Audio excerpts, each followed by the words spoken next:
his son called with shocking news. "We moved to another state. We forgot to tell you." But when the retired father sent one quiet email instead of arguing, he uncovered a carefully planned deception that had nothing to do with family and everything to do with a neighbor's hidden agenda. Stay until the end, because this calm father proved that patience can expose what anger never could.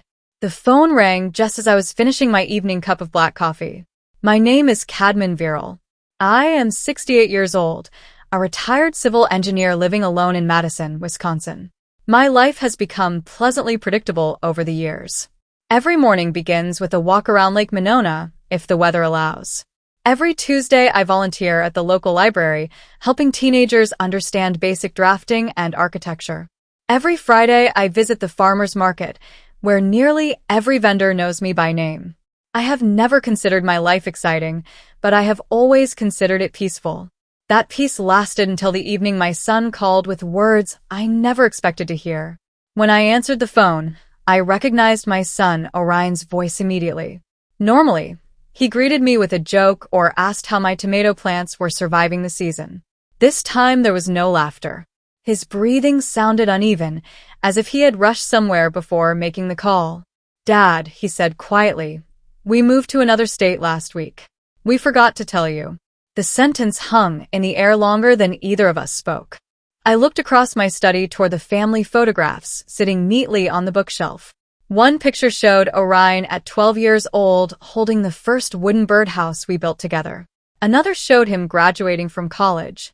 There was also a recent family portrait with his wife and little daughter taken only 6 months earlier. Forgot to tell me? People forget birthdays. People forget grocery lists. Families do not simply forget to mention that they packed everything they owned and moved hundreds of miles away. For nearly 5 seconds, I remained silent. Finally, I answered in the calmest voice I could manage. "All right, son.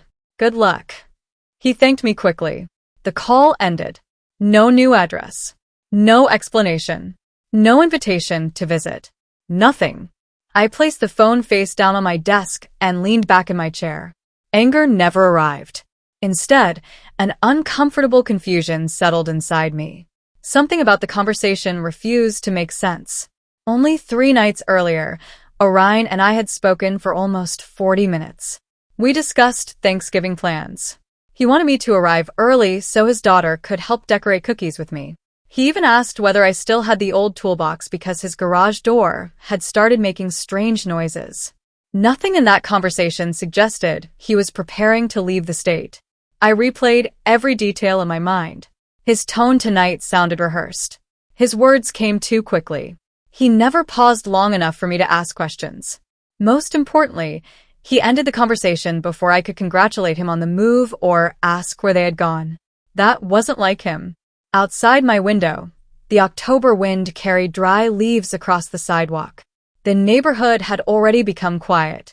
Porch lights glowed warmly from nearby homes while a distant train horn echoed through the evening.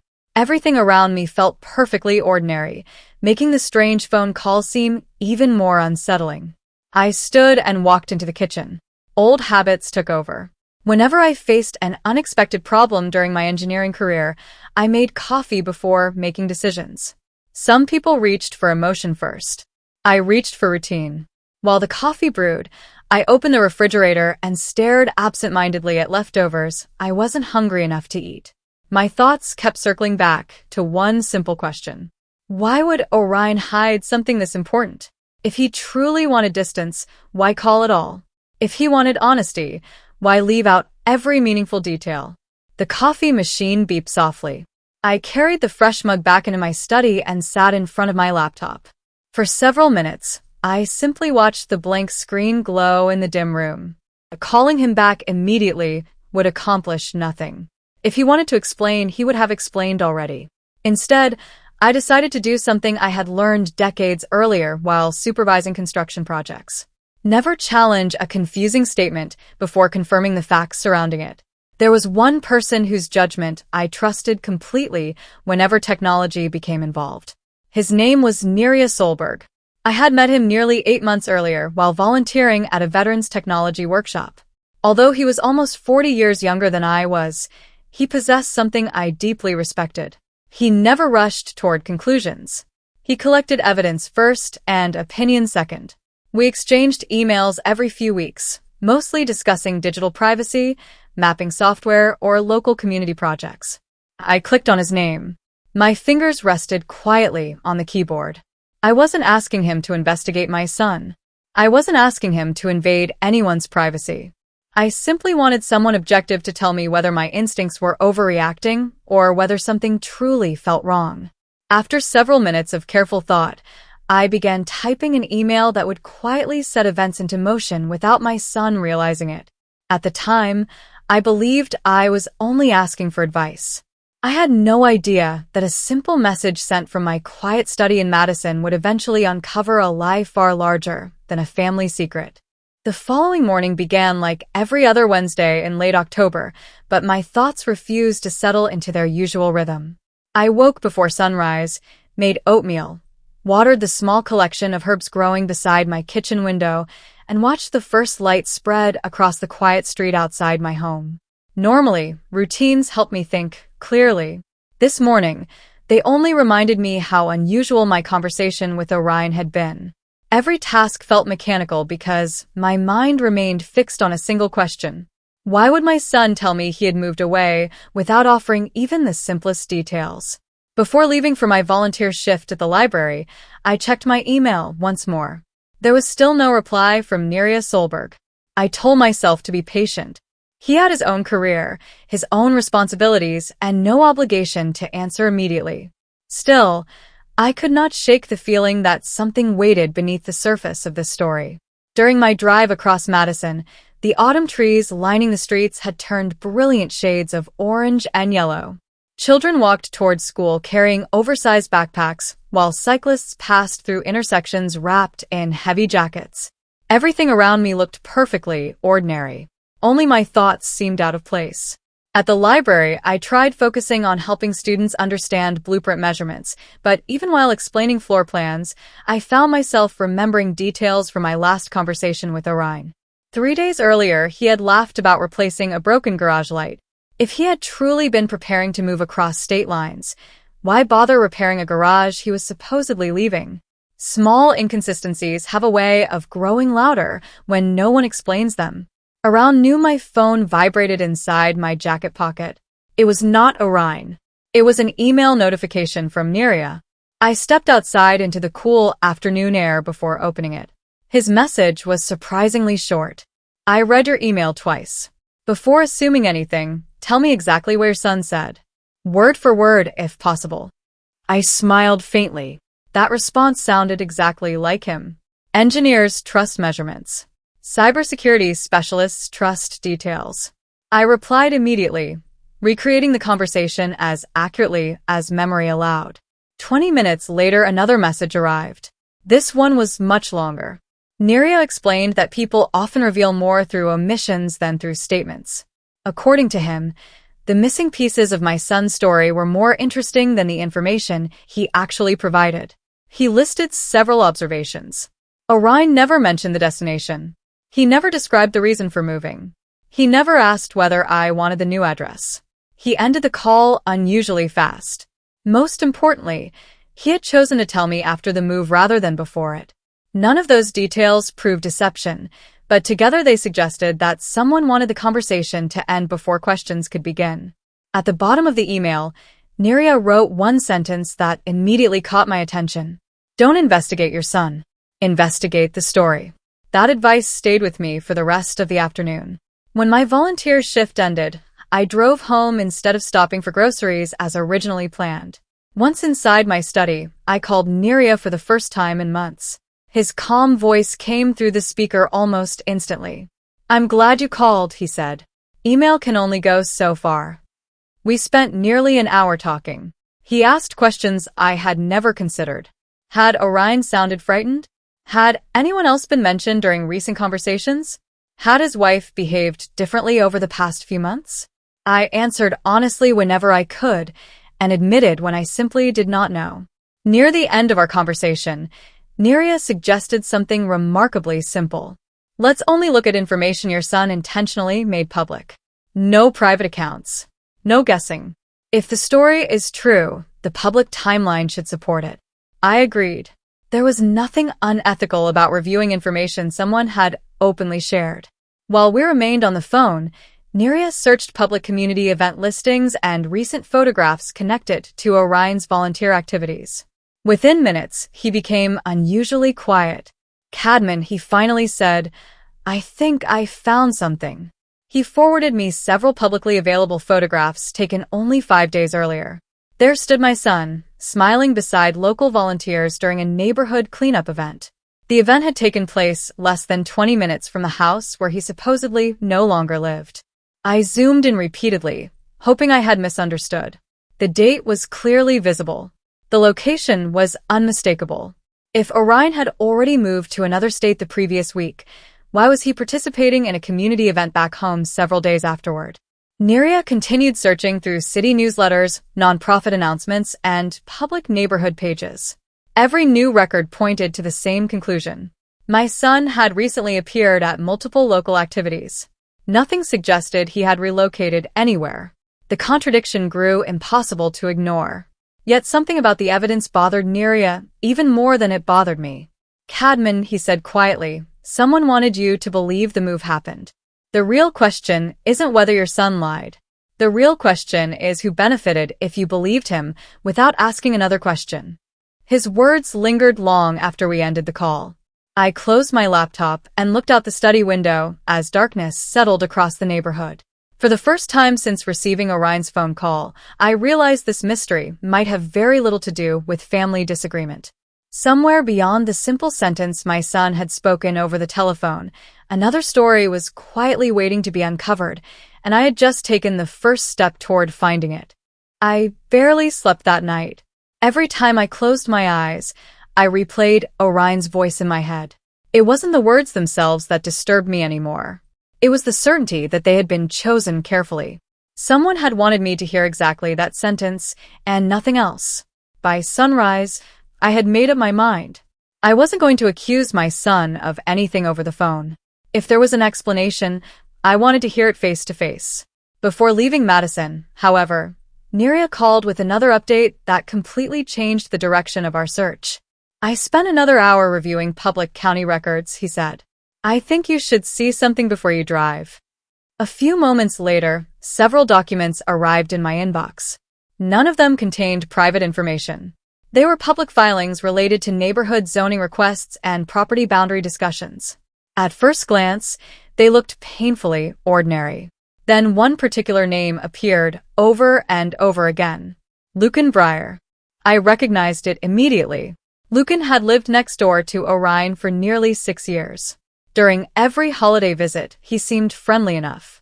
He always waved from his driveway, offered to collect packages whenever Orion traveled, and volunteered during neighborhood cleanup weekends. He was the sort of neighbor everyone described as dependable. Until now, I had never questioned him. Neria explained what he had noticed. "For someone who doesn't own your son's property," he said, "Lucan appears in an unusual number of public requests connected to the surrounding lots." I continued reading. Several months earlier, Lucan had attended municipal planning meetings discussing future development near the neighborhood. There were applications involving drainage easements, fence alignments, and possible adjustments to adjoining property lines. Most homeowners never paid attention to such paperwork. Engineers did. As I studied the maps, one detail immediately caught my attention.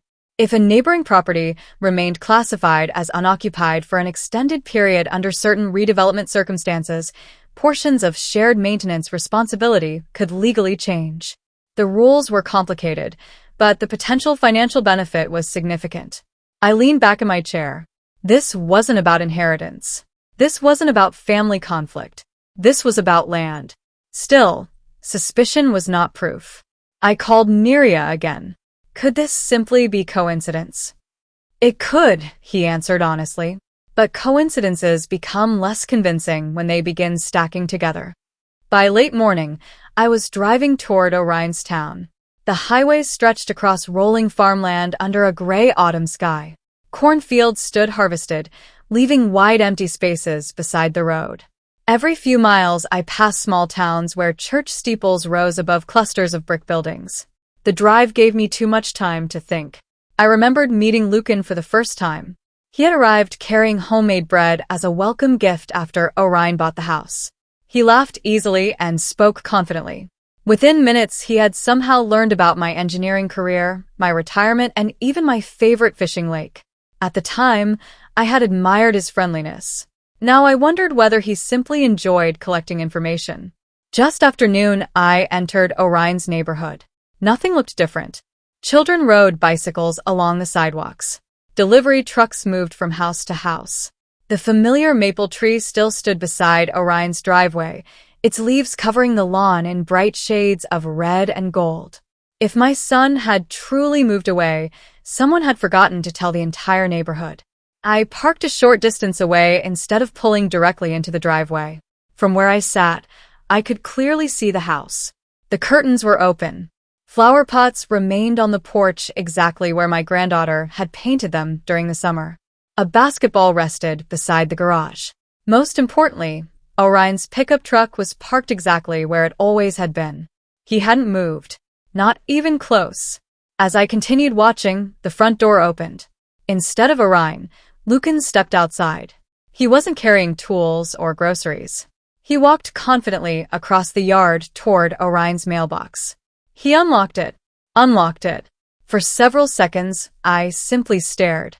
Neighbors sometimes collected mail while families traveled, but they certainly did not carry mailbox keys unless someone had specifically given them permission. Lucan removed several envelopes, glanced around the street, and slipped everything beneath his arm before walking calmly back toward his own property. My pulse quickened. Something about the scene felt completely wrong. Rather than confronting him immediately, I reached for my phone and quietly described everything to Neria. His response came almost instantly. Do not approach him yet. If there's a legitimate explanation, you'll only create confusion. But if there isn't, you've just witnessed the first thing that deserves real answers. As I ended the call, another unexpected event unfolded. A county inspection vehicle slowly turned onto the street before stopping directly in front of Lucan's house.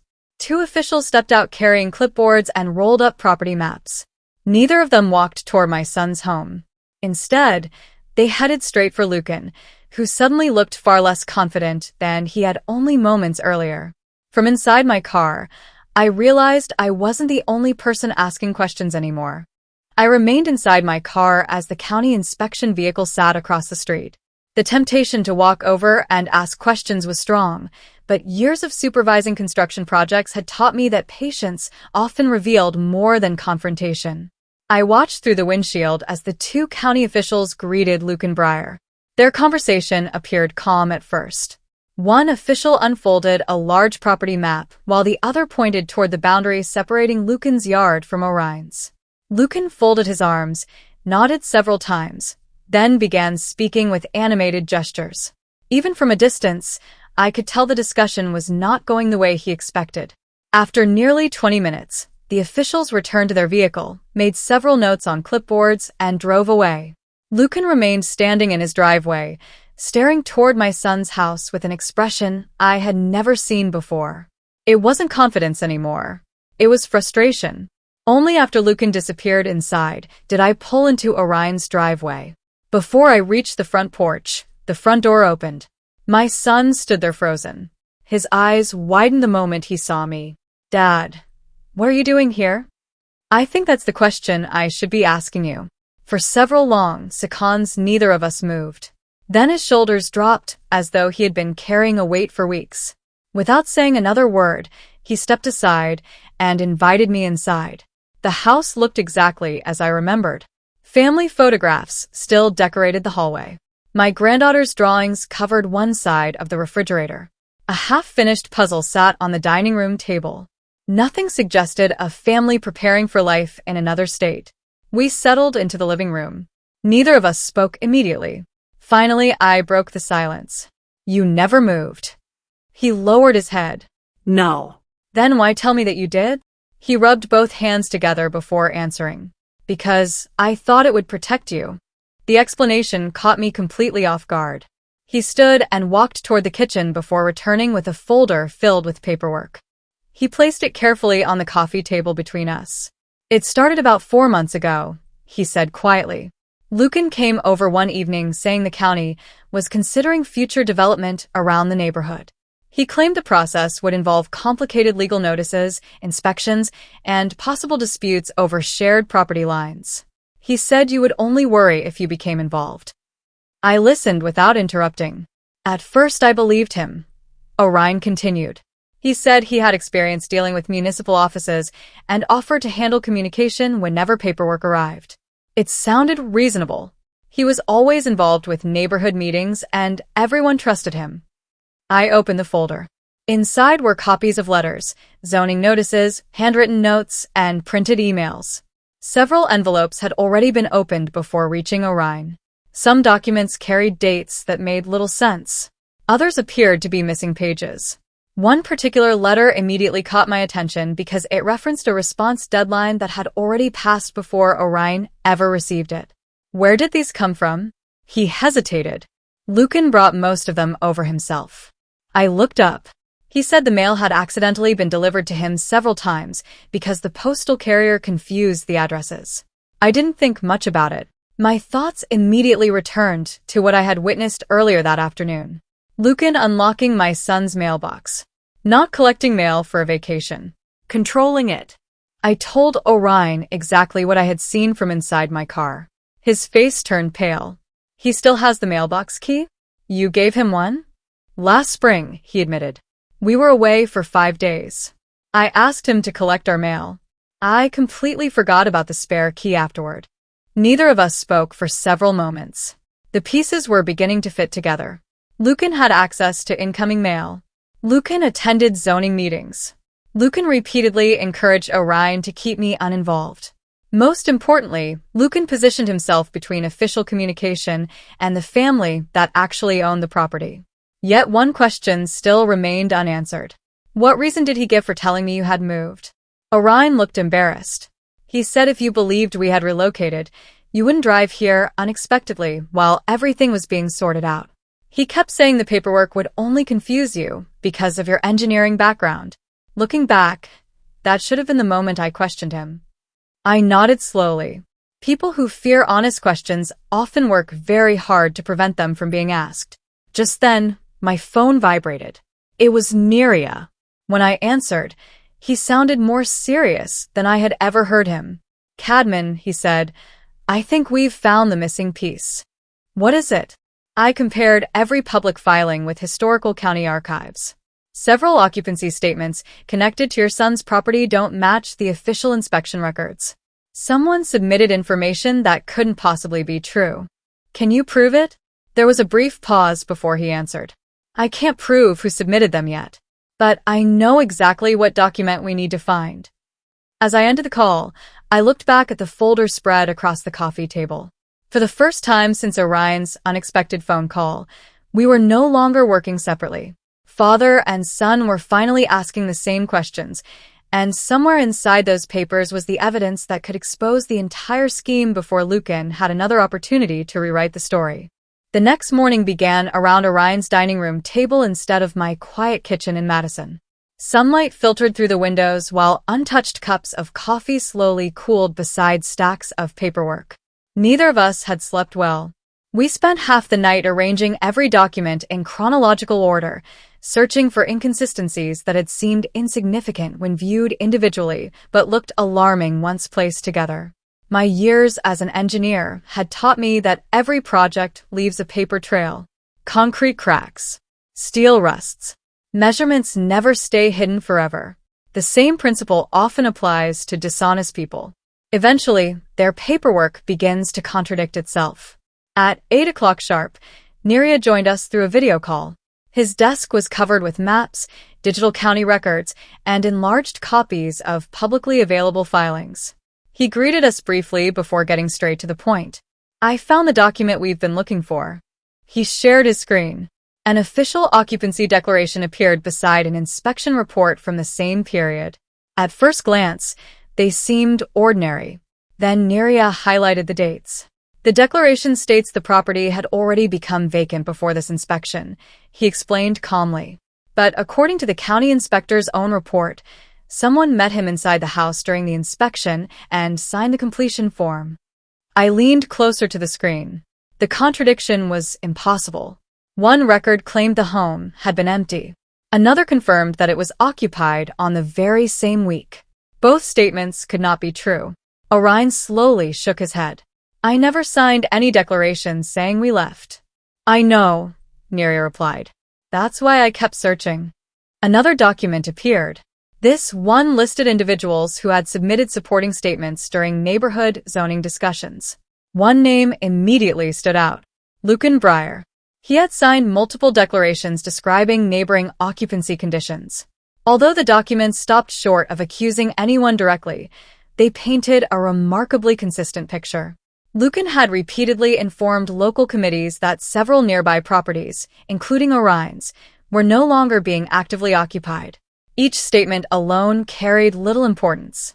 Together, they helped support redevelopment discussions affecting boundary responsibilities.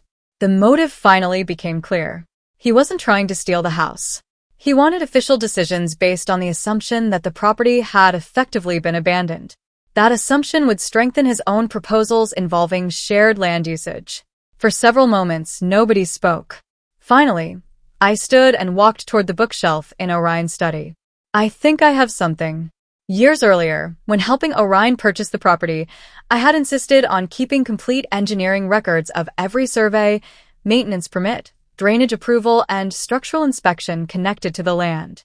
At the time, my son joked that I documented everything except the weather. He wasn't entirely wrong. After several minutes of searching, I found the gray archival binder I had assembled years before. Inside were carefully labeled folders.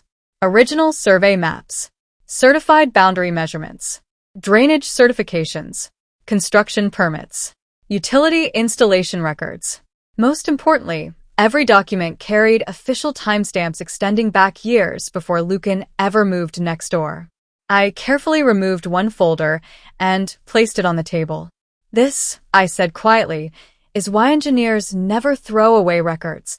We spent the next several hours scanning every page into digital format while Neria organized them into a detailed timeline.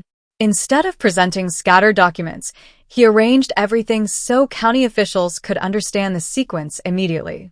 Inspection dates aligned with photographs. Permit approvals matched maintenance receipts. Occupancy records were supported by utility service logs and tax correspondence. Every legitimate document reinforced the same conclusion. The house had never been abandoned. The family had never relocated. The public narrative built around those false assumptions collapsed the moment accurate records appeared. By early afternoon, we drove together to the county administration building. The clerk accepted our documentation without interruption before referring us to the property compliance office. An investigator joined the meeting shortly afterward. Unlike dramatic courtroom scenes shown in movies, the conversation remained calm and methodical. The investigator reviewed each record, compared dates, asked precise questions, and requested copies for further examination. When we finished, she closed the final folder and looked directly at us. Thank you for bringing organized documentation instead of assumptions, she said. This gives us a very clear starting point. As we prepared to leave, another county employee entered carrying additional files that had been retrieved from storage. The investigator opened one immediately. Within seconds, her expression changed. She compared the signature on one declaration with another document already sitting on her desk. Then she quietly reached for her phone. Without explaining why, she requested that another department join the review before the end of the day. Neither Orion nor I celebrated. We simply walked back to the parking lot in silence. The truth was finally moving through official channels where it belonged. Late that evening, Neria called once more. His voice carried cautious optimism. I can't discuss the county's internal review, he said, but I can tell you one thing. What is it? They've stopped processing every request connected to Lucan's zoning proposal until the records are fully investigated. For the first time since this strange journey had begun, I allowed myself to believe we were approaching the end. The lies had depended on confusion, silence, and incomplete information. Now every missing piece had been placed back where it belonged, and facts were beginning to speak louder than the story Lucan had worked so carefully to create. 3 months passed before the entire situation finally reached its conclusion. Looking back now, I realized that the truth did not arrive all at once. It arrived one document, one conversation, and one honest decision at a time. That was fitting. The deception had been built slowly, and it deserved to fall apart just as methodically. During those weeks, I returned to Madison while Orion continued cooperating with county officials whenever they requested additional information. Neria remained involved as well, carefully organizing records whenever investigators asked for clarification. None of us attempted to rush the process. Facts have their own pace, and they are usually strongest when allowed to stand on their own. Late one Friday afternoon, my phone rang while I was trimming the last of my tomato plants before winter. It was Orion. His voice sounded completely different from the anxious tone I had heard months earlier. "Dad," he said quietly, "it's over." I set the gardening shears on the porch railing. "What happened?" "The county completed its review this morning." He paused for a moment before continuing. "They rejected every zoning request connected to Lucan's proposal. The investigators found multiple public statements that conflicted with official inspection records. They also confirmed that several important notices had been delayed before reaching us. The review uncovered enough inconsistencies that the entire application process was canceled." I closed my eyes for a brief second. Not because I felt victorious, because I finally felt relieved. What happens now? They're requiring all future communication to come directly from county offices instead of passing through neighborhood representatives. Several procedures are being changed because of what happened. That answer satisfied me far more than hearing about punishment alone. Correcting a broken process often protects more people than simply blaming one individual. The following weekend I drove back to visit Orion and his family. This time the atmosphere inside the house felt completely different. My granddaughter raced through the front door before I even parked the car, wrapping her arms around my waist as though nothing unusual had ever happened. My daughter-in-law smiled with visible relief, and for the first time in months, everyone sat around the dining table without stacks of legal papers covering every available surface. After dinner, Orion asked if we could speak privately on the back porch. The evening air carried the familiar scent of fallen leaves, and the neighborhood had settled into peaceful silence. For several minutes, we simply watched the sunset. Finally, he broke the silence. "I owe you an apology." "You already apologize." "Not enough." He looked down at his hands. "I wasn't trying to keep you out because I didn't trust you. I thought I was protecting you from unnecessary stress.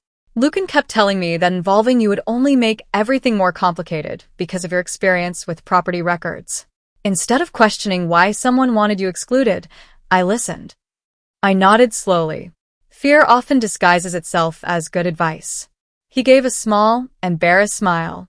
"I should have called you the first day." "You should have." "I know." For a long moment, neither of us spoke again. Then I placed my hand on his shoulder. "We cannot change the first decision. We can only improve the next one." He looked at me and smiled for the first time in what felt like months. "I'd like us to talk every Sunday from now on, no matter how busy life gets." "I'd like that too." And we kept that promise.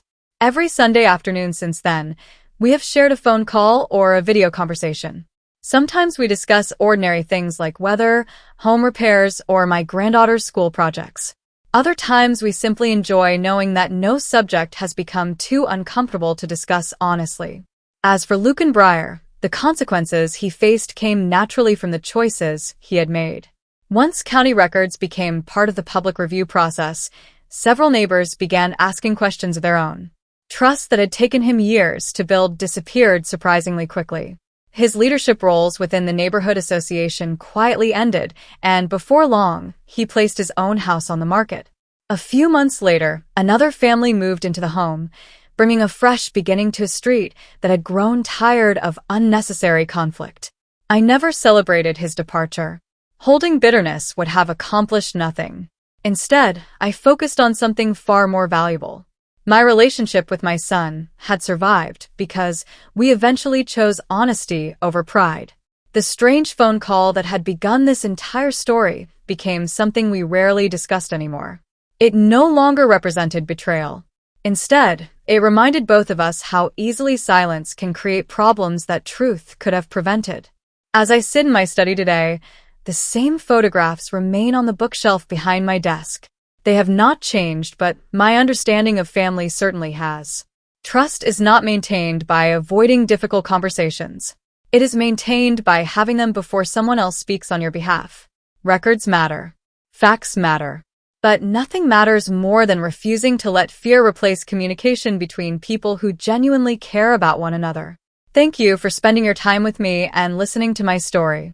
If this journey reminded you of the importance of honesty, patience, and family, I hope you'll continue joining me for more calm dad stories.